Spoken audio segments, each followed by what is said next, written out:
Hello everyone. आज के lecture के अंदर हम सीपीसी का ऑर्डर 1 को हम डिस्कस करेंगे, जो आपके लॉ गेट का सिलेबस है।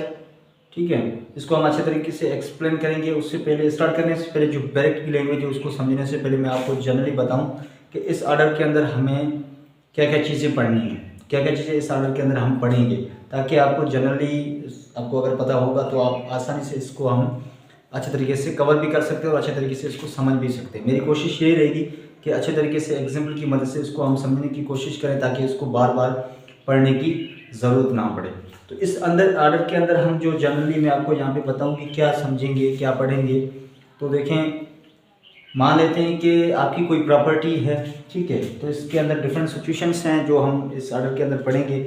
मान लेते हैं कि कोई आपकी एक प्रॉपर्टी है, उस प्रॉपर्टी पे आप ये मान लेते हैं ए की प्रॉपर्टी है और इस पर बी सी और डी आके कब्जा कर लेते हैं, इसको ए को डिस्पोजेस कर देते हैं। ठीक है, इस प्रॉपर्टी पे ए को डिस्पोजेस कर देते हैं। अब इस सिचुएशन के अंदर क्या ए इन सब के अगेंस्ट एक एक सूट फाइल करेगा, मतलब बी के अगेंस्ट सूट अलग फाइल करेगा, सी के अगेंस्ट अलग फाइल करेगा, या डी के अगेंस्ट अलग सूट फाइल करेगा, ठीक है, या फिर इन सब के अगेंस्ट एक ही सूट फाइल करेगा। तो ये भी चीज़ें इस ऑर्डर के अंदर हमें समझने को मिलेंगी। और चीज़ ये है कि अगर मान लेते हैं ए बी सी डी इस प्रॉपर्टी के ऑनर है और इसको एफ आके डिस्पोजेस कर देता है, ठीक है, क्या ये सारे अलग अलग इसके अगेंस्ट सूट फाइल करेंगे या सारे मिलके इसके अगेंस्ट सूट फाइल करेंगे? ये चीज़ें भी हमें इस ऑर्डर के अंदर समझने को मिलेंगी। और एक और चीज़ है कि मान लेते हैं कि ये प्रॉपर्टी है ए की प्रॉपर्टी है और इसको बी सी डी ने डिस्पोजेस किया है, और ए बी सी के अगेंस्ट सूट फाइल करता है, डी को इसके अंदर ऐड नहीं करता या ऐड नहीं करता, तो क्या होगा? या फिर बी सी डी को तो ऐड कर लेता है मगर ई को भी साथ में ऐड कर लेता है, जिसका इस प्रॉपर्टी से कोई लेना देना नहीं था, इस सूट से कोई लेना देना नहीं था, तो फिर क्या इफेक्ट होगा? तो ये सारी चीज़ें इसी ऑर्डर के साथ हमें समझने को मिलेंगी। इस जो बैरेक्ट की लैंग्वेज जब हम पढ़ेंगे, एग्जाम्पल की मदद से समझने की कोशिश करेंगे, तो ये सारी चीज़ें हमें इस ऑर्डर के अंदर पढ़ने को मिलेंगी। बस जो ऑर्डर था आपका वो सिंपली जो मैंने अभी आपको बताया इसी पे ही बेस करता है। इतनी ही बातें होंगी इस ऑर्डर के अंदर जो हम इस ऑर्डर के अंदर डिस्कस करेंगे। सबसे पहले जो आपका इस ऑर्डर का रूल नंबर जो 1 है वो है who may be joint as a plaintiffs. कौन प्लेंटिफ्स बन सकते हैं? तो सिंपली जो इस बैरेक्ट की जो लैंग्वेज वो ये कह रही है कि वो सारे पर्सन्स किसी एक एक्ट से जुड़े हुए हैं, चाहे वो ज्वाइंटली कनेक्टेड हो, चाहे वो सिवरली कनेक्टेड हो, चाहे वो अल्टरनेटिवली कनेक्टेड हो, वो सारे प्लेंटिफ बन सकते हैं। ठीक है, किसी एक एक्ट से अगर कोई भी जितने भी पर्सन्स हैं वो अगर जुड़े हुए हैं, कनेक्टेड हैं, फिर वो ज्वाइंटली कनेक्टेड हो, सिवरली कनेक्टेड हो या अल्टरनेटिवली कनेक्टेड हो, वो सारे प्लेंटिफ बन सकते हैं। यहाँ पे जो समझने वाली जो बात है वो आपकी है, जो ज्वाइंटली किसे कहते हैं, ज्वाइंटली प्लेंटिफ किसे कहते हैं, या किस तरह से कोर्ट के अंदर आ सकते हैं, सिवरली प्लेंटिफ बन के किस तरह से कोर्ट में आ सकते हैं, या अल्टरनेटिव प्लेंटिफ बन के किस तरह से कोर्ट में आ सकते हैं। इसको हम एग्जाम्पल की मदद से समझने की कोशिश करेंगे, ताकि आपको ये वर्ड्स क्लियर हो जाए और आगे आपको कोई प्रॉब्लम ना हो ज्वाइंटली, सिवरली और अल्टरनेटिवली के हिसाब से। तो यहाँ पे सबसे पहले जो है आपका वर्ड है ज्वाइंटली, जो आपका रूल नंबर 1 है। रूल नंबर 1 के अंदर हम पढ़ रहे हैं ज्वाइंटली। ठीक है, ज्वाइंटली हम किसे कहते हैं, इसको एग्जाम्पल की मदद से समझने की कोशिश करते हैं। यहाँ पे देखें, ये मान लेते हैं कि ये आपकी एक प्रॉपर्टी है, ठीक है, ये आपकी प्रॉपर्टी है, इस पे ए और बी दोनों इसके ऑनर है, ये ज्वाइंटली इसके ऑनर है, ये इसके ज्वाइंटली ऑनर हैं, और इनको सी डिस्पोजेस कर देता है। ठीक है, इनको क्या करता है, सी आके इनको डिस्पोजेस कर देता है, किसको? ए और बी दोनों को डिस्पोजेस कर देता है। तो अब जो ये सूट फाइल करेंगे, ठीक है, क्या ये अलग अलग सूट सी के अगेंस्ट फाइल करेंगे? नहीं, ठीक है, नहीं सूट फाइल इसके अगेंस्ट, ये दोनों इनका जो एक्ट क्या है, एक एक्ट से जुड़े हुए, इसकी प्रॉपर्टी एक है, इनका कॉज ऑफ एक्शन एक है, इनका क्लेम एक ही है, तो ये क्या है, एक एक्ट से जुड़े हुए हैं। तो ये दोनों मिलके ए और बी दोनों मिलके सी के अगेंस्ट सूट फाइल करेंगे, दोनों मिलके सी के अगेंस्ट सूट फाइल करेंगे, दोनों मिलके सी के अगेंस्ट सूट फाइल करेंगे। ठीक है, किसके अगेंस्ट? सी के अगेंस्ट। तो ऐसे प्लेंटिफ को हम क्या कहेंगे, जब ये दोनों मिल के इसके अगेंस्ट सी के अगेंस्ट सूट फाइल करेंगे तो इसको हम क्या कहेंगे, ए और बी को हम क्या कहेंगे, ये क्या हो गए आपके ज्वाइंटली प्लेंटिफ, ये आपके बन गए ज्वाइंटली प्लेंटिफ। ये एक सूट फाइल करेंगे, दोनों एक सूट के अंदर प्लेंटिफ बन के सी के अगेंस्ट आएंगे, ठीक है, सी के अगेंस्ट आएंगे। सॉरी एक और सिचुएशन हम यहाँ पे बना लेते हैं। मान लेते हैं कि जो बी है वो सी के अगेंस्ट सूट फाइल नहीं करना चाहता, ठीक है। ये तो दोनों क्या है, इसी प्रॉपर्टी पे दोनों ज्वाइंटली ऑनर हैं, ठीक है, दोनों ज्वाइंटली ऑनर हैं, मगर ये जो बी है वो सूट फाइल नहीं करना चाहता सी के अगेंस्ट कि भाई सी पैसे वाला आदमी है और ये मैं इन चक्रों में नहीं पड़ता। सी बी ये कहता है कि मैं सूट फाइल नहीं करता, मगर ए सूट फाइल करता है सी के अगेंस्ट। यहाँ पे दो क्वेश्चन राइज होंगे आपके। नंबर वन, क्या ये अगर मान लेते हैं कि ए ने सूट फाइल किया सी के अगेंस्ट और ये जजमेंट आ जाती है, सबसे पहले तो ये क्वेश्चन ये है कि ये आपका जो सूट है वो क्या कंक्लूसिवली डिटरमाइन होगा कि नहीं। अच्छा, नंबर दूसरा क्वेश्चन ये है कि अगर ये जो जजमेंट आ जाती है, मान लेते हैं एक, ठीक है, ए के फेवर में जजमेंट आ जाती है, क्या ये बी के फेवर में जजमेंट होगी क्या नहीं, क्योंकि बी भी उतना इसी प्रॉपर्टी पे राइट है जितना ए का राइट है। कल बी भी आ सकता अलग से कि हाँ मेरे कोर्ट के अंदर आ सकता है कि प्रॉपर्टी के अंदर मेरा भी उतना राइट था जितना ए का राइट था, तो मुझे भी हक दिया जाए, अपना राइट दिया जाए, ठीक है। तो इस कंडीशन में क्या होगा, तो यहाँ पे देखें ये बी के बगैर ए सूट फाइल नहीं कर सकता, अगर करेगा तो आपका सूट कंक्लूसिव डिटरमाइन नहीं होगा। और सबसे पहले मैंने पहली वीडियो में आपको ये बताया था कि जो प्रोसीजर था उसका मतलब सिर्फ ये है कि उसका पर्पस क्या है, ना तो आपका अननेसेसरी डिले हो ना या मल्टीपलिसिटी प्रोसीडिंग हो यहाँ पे। और जितना हमारे पास टाइम है इतना कोर्ट के पास टाइम नहीं होता, कोर्ट अपना टाइम बचाती है, ठीक है। तो यहाँ पे देखिए ये बी हमारी नेसेसरी पार्टी है, इसको इस सूट के अंदर होना लाजमी है। अगर वो ऐड नहीं होना चाहते तो ए इसको किस तरह से ऐड करेगा, ए इसको बी और सी दोनों के आगे सूट फाइल कर देगा, ठीक है, बी और सी दोनों के आगे सूट फाइल कर देगा। अब ये आप सोच रहे हैं कि बी के आगे सूट फाइल करेगा, उसको हम समझ लेते हैं, क्योंकि यहाँ पे बी नेसेसरी पार्टी है, यहाँ पे ये वर्ड आप ध्यान रख रहे हैं नेसेसरी पार्टी किसे कहते हैं, तो यहाँ पे ये नेसेसरी पार्टी है बी, इसीलिए बी को ऐड करना इस सूट के अंदर कंपलसरी है। जब ये कोर्ट के अंदर आएगा तो ये बोलेगा कि सर कोर्ट के अंदर ये बोलेगा कि बी को इस सूट के अंदर होना लाजमी है, ये कंपलसरी पार्टी है, नेसेसरी पार्टी है, तो इसीलिए इसको मैंने डिफेंडेंट बनाया है। अच्छा, ऐसे डिफेंडेंट को हम बोलेंगे क्या, ये तो आपका सी तो डिफेंडेंट है जिसने बी और सी ए को डिस्पोजेस किया था, मगर ये बी ने तो डिस्पोजेस तो नहीं किया था, इसका खुद का राइट यहाँ पे वायलेट हुआ है, खुद का राइट ब्रीच हुआ है, तो ऐसे डिफेंडेंट को हम कहेंगे प्रोफार्मा डिफेंडेंट, ठीक है। अच्छा, ऐसे डिफेंडेंट को हम क्या बोलेंगे, प्रोफार्मा डिफेंडेंट बोलेंगे। अच्छा, अभी ये बी को यहाँ से निकाल कर कोर्ट इसको एज ए प्लेंटिफ बनाएगी, एज ए प्लेंटिफ बनाएगी, तो ऐसे प्रोसेस को हम जो कहेंगे, ऐसे प्रोसेस को हम क्या कहेंगे, ट्रांसमाइग्रेशन, ठीक है, ट्रांसमाइग्रेशन ऑफ पार्टी या ट्रांसपोजिशन ऑफ पार्टी। इस प्रोसेस को जब ये कोर्ट बी को निकाल के एज ए प्लेंटिफ बनाएगी ए के साथ, तो इसको हम क्या कहेंगे, ट्रांसमाइग्रेशन या ट्रांसपोजिशन ऑफ पार्टी, इस प्रोसेस को हम ये कहेंगे। अच्छा, यहाँ पे ये चीज आपको क्लियर हो गई कि प्रोफार्मा डिफेंडेंट किसे कहते हैं और नेसेसरी पार्टी किसे कहते हैं। ये दोनों सिचुएशंस में सिचुएशन इसलिए मैंने बनाई थी ताकि आपको नेसेसरी पार्टी के बारे में पता चल जाए और प्रोफार्मा डिफेंडेंट के बारे में पता चल जाए, ताकि अगर ये कल भी आके बोलेगा कि जो राइट ए का था वो मेरा भी था उस प्रॉपर्टी पे, तो मुझे भी मेरा अलग सूट लेके आएगा, बी अलग से सूट फाइल लेके आएगा, तो क्या हो जाएगा, ये मल्टीप्लिसिटी प्रोसीडिंग होगी। मतलब एक जो आपका एक्ट है, एक ही आपका काज ऑप्शन, आपका एक ही क्लेम है, उस पर बार बार आपके सूट्स आएंगे, तो ये अननेसेसरी मल्टीप्लिसिटी प्रोसीडिंग होगी। तो यहाँ पे ये क्लियर हो गया कि प्लेंटिफ किसे कहते हैं, वो तो आपको क्लियर हो गया, उसके साथ आपको नेसेसरी पार्टी और प्रोफार्मा डिफेंडेंट भी आपका क्लियर हो गया होगा। तो अभी इसके बाद हम देखते हैं इसी रूल के अंदर जो दूसरा टर्म था आपका सिवरली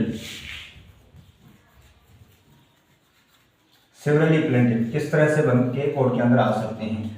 ये इसी प्रॉपर्टी को हम लेते हैं,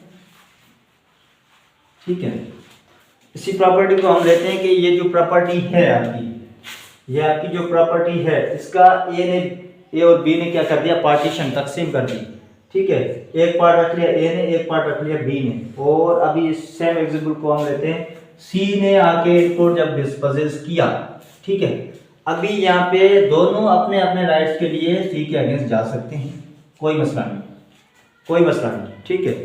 यहाँ पे क्या है, सी के अगेंस्ट बी अपने राइट के लिए जा सकता है, ए अपने राइट के लिए सी के अगेंस्ट जा सकता है, अपना अपने राइट के लिए सूट फाइल कर सकते हैं, ठीक है। अच्छा, इनका क्या है, सेम प्रॉपर्टी है, सेम एक्ट है, सेम कॉज ऑफ एक्शन है, सेम इनकी जो राइट का वायलेशन हुआ है, तो एक साथ ये आ सकते हैं, एक ही सूट में दोनों आ सकते हैं, ए और बी मिलके एक सूट फाइल कर सकते हैं सी के अगेंस्ट। इससे मिलने को जब जो ये दोनों ऐड होंगे एक साथ मिलके ये सी के अगेंस्ट जो सूट फाइल करेंगे, तो ऐसी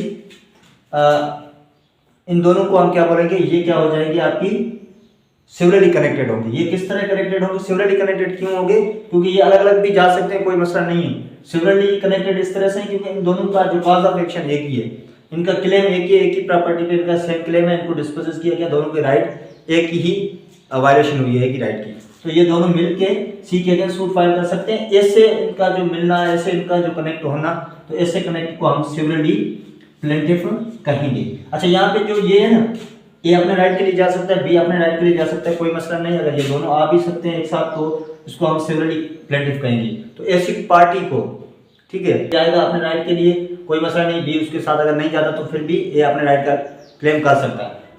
तो ऐसी पार्टी को हम क्या बोलेंगे, ये हो गई आपकी प्रॉपर पार्टी।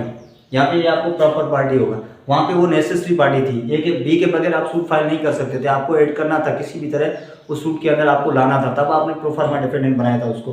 मगर यहाँ पे अगर नहीं लाएंगे तो कोई मसला नहीं, अगर आप अगर ए और बी साथ कनेक्ट होके सी के अगेंस्ट सूट फाइल करेंगे, तो ऐसे कनेक्ट को हम सेवरली कनेक्टेड कहेंगे।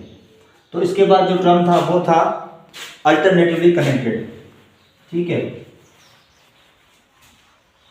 अल्टरनेटिवली प्लेंटिफ किस तरह से बनके,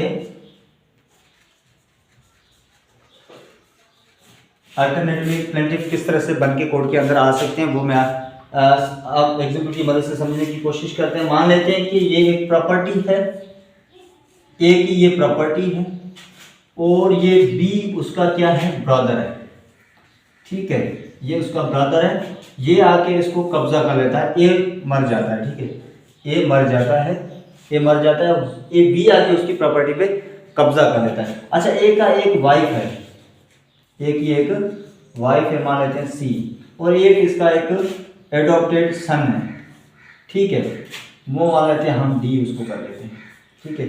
सी उसकी वाइफ है, डी उसका एडॉप्टेड सन है, बी को सूट ये दोनों मिलके आ सकते हैं, ये अल्टरनेटिवली प्लेंटिफ ज्वाइन होके अल्टरनेटिवली कनेक्ट होके सूट फाइल करेंगे बी के अगेंस्ट। वो किस तरह से, अगर यहाँ पे बी क्वेश्चन अराइज करता है कि ये जो एडॉप्टेड सन है, ए का ये लीगली एडॉप्टेड सन नहीं है, ठीक है, लीगली एडॉप्टेड सन नहीं है ए का, ठीक है। तो यहाँ पे ये कहेगा कि देखें, अगर इस सूट के अंदर ये डिसाइड हो जाता है कि मैं लीगली एडॉप्टेड सन हूँ ए का, तो फिर ये जो प्रॉपर्टी है, ए की जो प्रॉपर्टी है, ये सी और मतलब वाइफ, ए की वाइफ और एडॉप्टेड सन, ये कह रहा है कि हम हमारे दोनों के फेवर में दी जाए। अगर ये प्रूफ नहीं होता कि मैं उसका लीगली एडॉप्टेड सन नहीं हूँ, अगर ये होता है कि मैं उसका एडॉप्टेड सन नहीं हूँ, अगर ये डी इस केस के अंदर, इस सूट के अंदर एडॉप्टेड सन नहीं निकलता है ए का डी, तो फिर ये कहेगा कि आप सी को ये प्रॉपर्टी सी के फेवर में दे देना। मतलब या तो हमारे दोनों की, इस दोनों सी और डी के फेवर में आए, अगर डी एडॉप्टेड सन निकल जाता है लीगली, अगर होता है इस सूट के अंदर ये प्रूफ हो जाता है, तो फिर दोनों के फेवर में होगा, नहीं तो सी के फेवर में दी जाए। तो सिंपली जो अल्टरनेटिवली प्लेंटिफ हमें इसे कहते हैं, या तो मुझे दी जाए या किसी और को दी जाए। सिंपली आपका यही है, ज्वाइंटली का किस तरह से कनेक्ट हो सकते हैं, सिवरली किस तरह से कनेक्ट हो सकते हैं, या अल्टरनेट कनेक्टेड किस तरह से कनेक्ट हो सकते हैं। तो इन एग्जाम्पल की मदद से आई होप कि आपको ये चीज़ें क्लियर हो गई होंगी। तो जस्ट ये आपका जो रूल था वो इतनी ही ये इतना ही इसी रूल के अंदर था। तो इसके बाद रूल नंबर 2 है, वो भी power of court to order separate trials. यहाँ पे देखें, हमने अभी जो रूल 1 के अंदर जो हमने पढ़ा कि बहुत सारे प्लेंटिफ्स एक साथ बन के सूट फाइल कर सकते हैं किसी के अगेंस्ट। अभी बहुत सारे प्लेंटिफ्स जो बन के किसी के अगेंस्ट सूट फाइल कर रहे हैं, अगर कोर्ट को लगता है ये जो सारे इतने सारे जो प्लेंटिफ्स आए हैं, ठीक है, ये बहुत सारे जो आपके प्लेंटिफ्स इतने सारे जो मिलके आए हैं, बहुत सारे प्लेंटिफ ऐड हुए हैं इस सूट के अंदर, उस सूट के अंदर अगर कोर्ट को ये लगता है कि या अननेसेसरी डिले हो रहा है या एम्बेरेस हो रही है, ठीक है, एम्बेरेस हो रही है किसके अंदर, प्रोसीडिंग के अंदर, तो कोर्ट के पास ये पावर है कि सेपरेट सूट फाइल करने का वो ऑर्डर दे सकती है, कोर्ट के पास ये पावर है। जो हमने रूल 1 के अंदर बहुत सारे प्लेंटिफ्स एक साथ आ सकते हैं, बहुत सारे जब प्लेंटिफ आते हैं तो अगर कोर्ट को लगता है बहुत सारे प्लेंटिफ आ गए हैं इनकी वजह से अननेसेसरी डिले हो रहा है या एम्बेरेस प्रोसीडिंग के अंदर हो रही है, तो कोर्ट के पास ये पावर है कि वो सेपरेट सूट का ऑर्डर दे सकती है। ये सिंपली आपका रूल नंबर 2 कह रहा है। वो सेम बात करता है जो हमने रूल नंबर 1 के अंदर जो पढ़ी, वहाँ पे प्लेंटिफ की बात हो रही थी, यहाँ पे डिफेंडेंट की बात हो रही है। यहाँ पे ये जस्ट ये हो रहा है कि वो सारे लोग जिनके अगेंस्ट रिलीफ क्लेम किया जा रहा है, ठीक है, रिलीफ क्लेम किया जा रहा है, चाहे वो ज्वाइंटली कनेक्टेड हो, सिवरली कनेक्टेड हो या अल्टरनेटली कनेक्टेड हैं, जिनके अगेंस्ट रिलीफ क्लेम किया जा रहा है, ठीक है, वो सारे ज्वाइन हो सकते हैं एज ए प्लेंटिफ, जो हमने डिफेंडेंट बन सकते हैं, एज ए डिफेंडेंट बन सकते हैं। जो रूल 1 के अंदर हमने पढ़ा वो सेम बात, सेम लैंग्वेज रूल नंबर 3 के अंदर, यहाँ पे डिफेंडेंट की बात हो रही है, वहाँ पे प्लेंटिफ की बात हो रही थी। अच्छा, उसके बाद हम देखेंगे इसके अंदर मोस्ट इंपोर्टेंट जो रूल है वो है आपका rule number 8, 1 person may sue or defend on behalf of all person in same interest. यहाँ पे जो आपका रूल नंबर 8 है, अच्छा, रूल नंबर जो आपका 8 है वो हो रहा है रिप्रेजेंटेटिव ऑफ सूट्स। यहाँ पे ये बात है कि कोई भी एक पर्सन, ठीक है, कोई भी एक पर्सन किसके बिहाफ पे जा रहा है, ठीक है, या तो जिसका इंटरेस्ट इफेक्ट हुआ है, मतलब वो हो गए प्लेंटिफ्स, या जिन लोगों ने इंटरेस्ट इफेक्ट किया है या उनके बिहाफ पे जा रहा है, या तो मतलब जिन लोगों ने इंटरेस्ट को इफेक्ट किया है उनके बिहाफ पे कोई पर्सन जा रहा है, कोर्ट की परमिशन के साथ अपने सूट को रिप्रेजेंट कर रहा है, या जिनका इंटरेस्ट को इफेक्ट किया गया है उनके बिहाफ पे कोर्ट की परमिशन के साथ अगर वो सूट को रिप्रेजेंट कर रहा है कोई पर्सन, तो उनको हम क्या कहेंगे, रिप्रेजेंटेटिव ऑफ सूट। जो एक बंदा किसी के बिहाफ पे जाके, सब जो प्लेंटिफ्स या डिफेंडेंट के किसी भी इनमें बिहाफ पे अगर वो जा रहा है सूट को प्रोसीड करने, सूट को रिप्रेजेंट करता है कोर्ट की परमिशन के साथ, तो क्या होगा, जब वो सूट इंस्टीट्यूट करेगा, ठीक है, जो आपका रूल नंबर 1 करेगा, जब वो सूट इंस्टीट्यूट करेगा तब वो जितने भी थे जिनका जो इंटरेस्ट है वो इफेक्ट हुआ है या जिन लोगों ने इंटरेस्ट को इफेक्ट किया, उनके बिहाफ पे, जिसके बिहाफ पे, अगर इसको अच्छे तरीके से समझ लेते हैं, अभी ये तो प्लेंटिफ की अगर बिहाफ पे कोई पर्सन जा रहा है, ठीक है, सूट को प्रोसीड कर रहा है, या डिफेंडेंट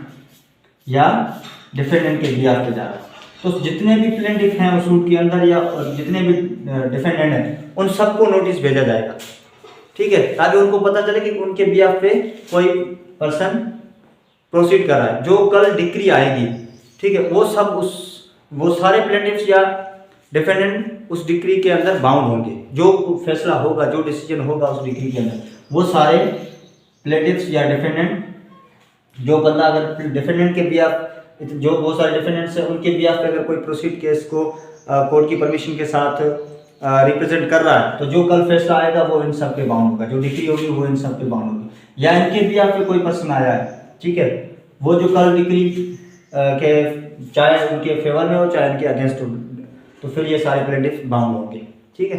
सिंपल जो ये रूल है 8 ये बात कर रहा है, ठीक है, कि एक कोई बंदा अगर रिप्रेजेंट कर रहा है, बहुत सारे प्लेंटिफ या डिफेंडेंट्स को रिप्रेजेंट कर रहा है उनके बिहाफ पे, कल जो फैसला होगा, कल जो डिक्री आएगी वो इन सब पे बाउंड होगी, इसलिए इन सबको नोटिस भेजा जाएगा। अगर मान लेते हैं कल को पैसे लेके अगर वो विथड्रॉ कर लेता है या कॉम्प्रोमाइज़ कर लेता है, तब भी इनको नोटिस भेजा जाएगा, इसीलिए इन सबको नोटिस भेजा जाएगा कि हाँ, जो कल जो फैसला होगा, कल जो डिक्री आएगी, तो उस पर आप सब बाउंड होंगे, ठीक है। तो सिंपली जो ऑर्डर 8 आपका है वो ये कि हम रूल नंबर 9 को देखें। मोस्ट इंपोर्टेंट रूल नंबर 9 है इसका। रूल नंबर 9 है मिसजॉइंडर और नॉन जॉइंडर की बात हो रही है यहाँ पे, मिसजॉइंडर और नॉन जॉइंडर की। रूल नंबर 9, मिसजॉइंडर और नॉन ज्वाइंटर। सबसे पहले आपने मिस ज्वाइंटर को समझना है, मिस ज्वाइंटर का मतलब क्या है। ठीक है, मिस ज्वाइंटर हम किसको कहते हैं, ठीक है। अच्छा, मिस ज्वाइंटर हम उसे कहते हैं ऐसी पार्टी या ऐसे पर्सन को हमने ज्वाइन किया उस सूट के अंदर जिसका उस सूट के अंदर कोई लेना देना नहीं था। ठीक है, उस सूट के अंदर उनका कोई लेना देना नहीं था, उसको हमने ऐड किया तो उसको हम कहेंगे मिस ज्वाइंटर। ठीक है, उसको हम कहेंगे मिस ज्वाइंटर। मैंने आपको एग्जांपल दे दी कि कोई भी एक प्रॉपर्टी है जिसपे, ठीक है, ए उसका ऑनर है, बी सी डी ने उसको डिस्पोजेस किया और ए जाके बी सी डी और एफ को भी साथ ऐड कर दिया। ए उस प्रॉपर्टी इसके अंदर इस सूट से इसका कोई लेना देना नहीं था, फिर भी उसको ऐड कर दिया, तो उसको हम कहेंगे, ऐसी पार्टी को हमने ऐड कर दिया जो उस सूट से उसका कोई लेना देना नहीं था, तो उसको हम कहेंगे मिस ज्वाइंटर। ठीक है, अभी हम नॉन ज्वाइंटर है। ठीक है, नॉन ज्वाइंटर का हम एग्जांपल ले लें। नॉन ज्वाइंटर हम उसे कहते हैं जो ऐसी पार्टी को जिसको उस सूट के अंदर ऐड करना ज़रूरी था उसको हमने ऐड नहीं किया। जिस तरीके से ये सेम एग्जांपल आप ले लें, ए ने बी सी डी ने इसको डिस्पोजेस किया, बी सी को इसने तो सूट के अंदर ले लिया मगर डी ने इसको डी को ए ने नहीं लिया, तो यहाँ पे क्या होगा, जिसको ऐड करना था उसको ए ने ऐड नहीं किया। तो जिस पार्टी को ऐड होना ज़रूरी था उसको हम सूट के अंदर ऐड नहीं किया गया, उसको हम क्या कहेंगे, नॉन ज्वाइंटर। ये आपका रूल नंबर 9 बात कर रहा है। ठीक है, अच्छा, इसका जो जनरल इफेक्ट है वो कोई नहीं है, मिस ज्वाइंटर या नॉन ज्वाइंटर का कोई जनरल इफेक्ट नहीं है, कोई भी आपका सूट जो डिफेक्ट नहीं होगा, सूट को आपका कोर्ट प्रोसीड कर दीजिए, ये सिंपली इसका कोई इफेक्ट नहीं। अच्छा, उसके बाद है आपका जो रूल नंबर 10 है। ठीक है, रूल नंबर 10 जो आपका बात कर रहा है suit in the name of wrong plaintiffs. यहाँ पे नेम की बात हो रही है, डिस्क्रिप्शन की बात हो रही है, यहाँ पे मिस ज्वाइंटर और नॉन ज्वाइंटर की बात नहीं हो रही। रूल नंबर 10 जो आपको सिंपली मैं आपको बताऊं, रूल नंबर 10 है जो आपका बात करता है कि suit in the name of wrong plaintiff, name of wrong plaintiff, name of wrong plaintiff. यहाँ पे क्या हो रहा है कि जो प्लेंटिफ का डिस्क्रिप्शन लिखनी थी, जो प्लेंटिफ का नाम लिखना था, जो उसके अंदर लिखना था, जो डिस्क्रिप्शन प्लेंटिफ की लिखनी थी वो आपने नहीं लिखी। ठीक है, वो आपने नहीं लिखी। यहाँ पे मिस ज्वाइंटर और नॉन ज्वाइंटर की कोई बात नहीं हो रही, जस्ट इतना आपका रूल नंबर 10 का जो 1 है वो जस्ट ये कह रहा है कि जो प्लेंटिफ का नाम लिखना था, जो डिस्क्रिप्शन लिखनी थी वो आपने नहीं लिखी। बाकी यहाँ पे मिस ज्वाइंटर और नॉन ज्वाइंटर की बात नहीं है।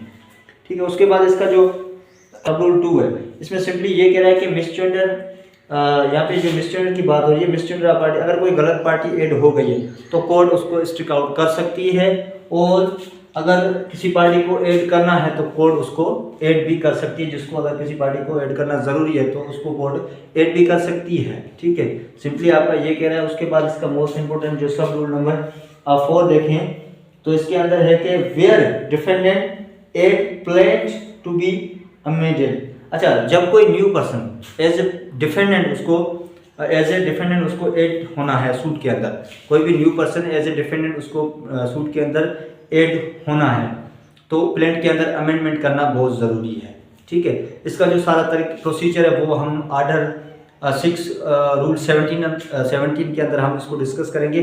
अभी जस्ट इसको इतना ही समझ लें कि जो किसी भी न्यू पर्सन को एज ए डिफेंडेंट किसी सूट के अंदर ऐड होना है तो उस प्लेंट के अंदर अमेंडमेंट करना बहुत ज़रूरी होता है। तो उसके बाद हम रूल देखेंगे, रूल आपका देखेंगे 13।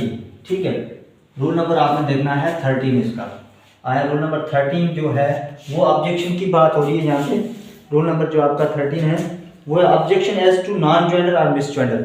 आपने मिस ज्वाइंटर और नॉन ज्वाइंटर का ऑब्जेक्शन कब आपने रेज करना है, यहाँ पे ऑब्जेक्शन की बात हो रही है। ठीक है, ऑब्जेक्शन यहाँ पे देखें, ऑब्जेक्शन की अब जितना जल्दी हो सके उतना आपने ऑब्जेक्शन को रेज करना है मिस ज्वाइंटर और नॉन ज्वाइंटर के हवाले से, या आपने जितना हो सके उतना जल्दी करें। या तो आपने सेटलमेंट इशू होने से पहले आपने रेज करना है, या सेटलमेंट इशू जब हो रहे हैं तब आपने इसको रेज करना है। उसके बाद अच्छा, इसकी एक एक्सेप्शन है वो मैं बताऊं। एक एक्सेप्शन ये है कि अगर मिस ज्वाइंटर या नॉन ज्वाइंटर का जो ग्राउंड है वो सेटलमेंट इशू होने के बाद अगर अराइज होता है तो फिर आप बाद में उसको रेज कर सकते हैं। अदरवाइज आप सेटलमेंट इशू होने से पहले आपको करना है, या सेटलमेंट इशू जब हो रहे हैं तब आप ऑब्जेक्शन रेज कर सकते हैं। ये जस्ट आपका सेक्शन इतना ही था। आपका इसका कंटेंट बनाना है तो इसके अंदर हमने जो रूल 7 रूल इसके अंदर हमने पढ़े हैं, जिसमें आपका रूल नंबर 1 था ठीक है। Rule number 1, rule number 2, rule number 3, rule number आपने 8 पढ़ा, रूल नंबर आपने 9 पढ़ा, रूल नंबर आपने 10 पढ़ा और रूल नंबर आपने 13 पढ़ा। ये सारे आपने 7 रूल इस ऑर्डर के पढ़े हैं। इससे आपका सारा मेरे ओके आपको सारी चीज़ें कवर हो गई होंगी कि क्या चीज़ें इसके अंदर पढ़नी थी। चाहे आप लागेट की प्रिपरेशन कर रहे हैं, चाहे आप किसी रिटन एग्जाम की अगर आप प्रिपरेशन कर रहे हैं, किसी भी एग्जाम की आप प्रिपरेशन करें तो आप इसको इस तरीके से इसको एक्सप्लेन कर सकते हैं। ठीक है, तो इतना ही आपका ये आज का लेक्चर इतना ही है। आई होप कि आपको वीडियो पसंद आई होगी। अगर वीडियो पसंद, वीडियो को लाइक लाजमी करें, चैनल को लाजमी सब्सक्राइब करें। अच्छा, अगर आप लागेट की प्रिपरेशन कर रहे हैं, 100% अपनी लागेट पास करना चाहते हैं और अगर उस बैरेट के आप नोट्स हासिल करना चाहते हैं मार्केट के, जो आपको बुक्स है वो आपको बताया, आपकी टेस्ट पास कभी भी नहीं होगी उससे, ना ही वो आपके 1 लाइन MCQs आते हैं। तो जितने भी बैरेट के MCQs मैंने बनाए 55 मार्क्स के, उसकी 3000 प्राइस है और साथ में ये लेक्चर्स आपको बिल्कुल फ्री में मिलेंगे और व्हाट्सअप नंबर शो हो रहा है, उस पर आप रब्ता करके नोट्स हासिल कर सकते हैं। 100% आपकी टेस्ट पास होगी। अभी जो रिसेंट टेस्ट हुई थी उसके अंदर मेरे 54 MCQs मैच हुए थे, तो अल्हम्दुलिल्लाह मेरे 55 में से 55 या 54 MCQs या 53 सेम ही MCQs होते हैं। तो QSO, CPC, लीगल एथिक्स की मैं और रीडिंग केसेस की, ये इनके मैं 55 MCQs देता हूँ। 55 के 1500 से 2000 MCQs हैं और उसके साथ मैं मॉक टेस्ट भी कंडक्ट करता हूँ। तो जो नंबर व्हाट्सअप शो हो रहा है उस पर रब्ता करके आप हासिल कर सकते हैं। आज के लिए इतना ही, मिलते हैं नेक्स्ट वीडियो में, तब तक के लिए अल्लाह हाफिज़।